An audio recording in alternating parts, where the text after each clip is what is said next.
አለይኩም ወራህመቱላሂ ወበረካቱሁ። እንዴት ናችሁ? የተከታታዮች እንዴት ናችሁ? ሰላም ናችሁልኝ?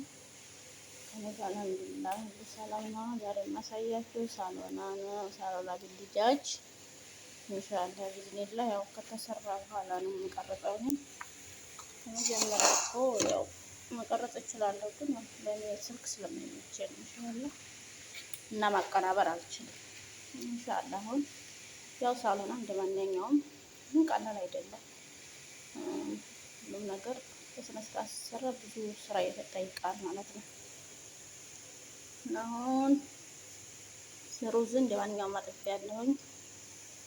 ከዛ ቀቀልኩኝ መልሼ ያው ዘይት ጠብ አድርጌ በዚህ መልኩ ማሻአላ ሰርቻለሁ። እዛ ሳሎና ዲጃጅ ሲጃጅን መጀመሪያ አጠብኩ። ከዛ መልሼ በበኋራት አድርጌ ጥብስ አደረኩት እንዲጣፍጥ። ጠበስኩ በኋላ ሽንኩርት አቁላላሁ፣ ካሮት፣ ድንች፣ ቲማቲም፣ ሳልሳ አድርጌ ደግሞ ዶሮውን መሀል ጨመርኩት። ከዛ መልሼ በኋራቱን ጨመርኩ። ሳሎና በዚህ መልኩ ማሻአላ ወፍር ያለ እንደ ሀገራችን የሰራው ማለት ነው። እና አስተያየት ጻፉልኝ ውዶች፣ ያለው ነገር አስተካክላለሁኝ ኢንሻአላህ ቢዝኒላህ።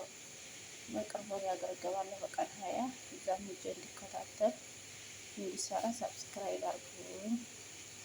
አሁን አሳድጉኝ 1000 አስገቡኝ በዚህ ሳምንት እና ሞኔታይዝ እንዲሆን፣ ምክንያቱም እዛ ከገባሁ አይቀበለኝም።